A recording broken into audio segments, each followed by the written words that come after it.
Are you looking for peace of mind at your doorstep? Look no further. With the Blink Video Doorbell, your home's entrance is always within your control. Check out the link in the video description to learn more and get your Blink Video Doorbell on Amazon. Your home is in your hands.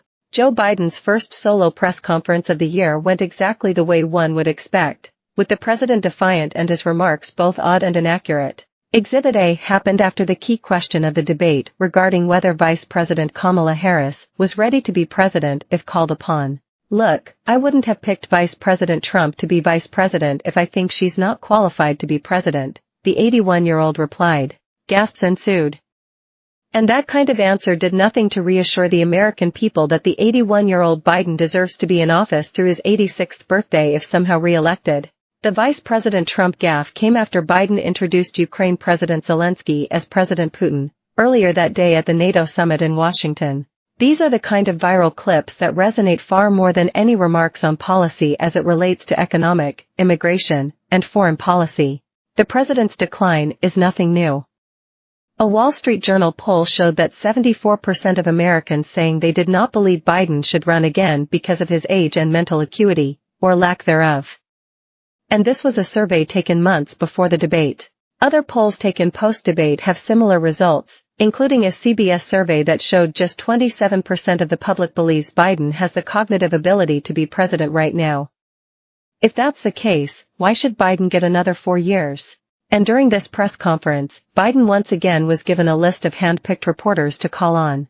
The questions were relatively weak and didn't include obvious ones including, question: you've been seen by a doctor who treats Parkinson's disease on several occasions. Do you have a neurological disease? Question: in the name of transparency, when will you release all of your medical records? Question: why do you think you can do this job through the year 2028 when you just admitted that you can't handle doing public events past 8 p.m.? Question: the cost of living has risen 20% since you took office. Gas prices are up nearly 50%. Americans are struggling, yet you say your performance on handling the economy is strong. Why the disconnect? Question: more than 10 million people have entered the country illegally since you took office, including hundreds on the FBI terror watch list. How did you allow this to happen under your watch? Calls for Joe Biden to end his re-election campaign have mounted since his poor presidential debate night performance on June 27. After the debate, the 81-year-old president's cognitive health concerns were once again a pressing topic among news outlets and his allies in the Democratic Party. What has Joe Biden said about his future in the race? How could Joe Biden be removed from the ballot? What is the 25th Amendment? All fair, relevant questions.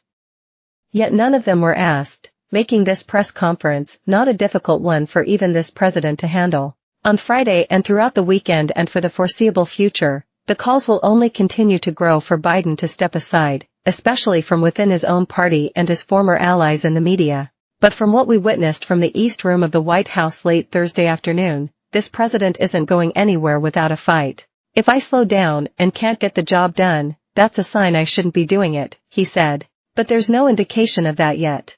From some in the media to celebrities like George Clooney, the sentiment will be for Biden to step down. He says he isn't going anywhere, despite polling continuing to show a worsening situation for Biden.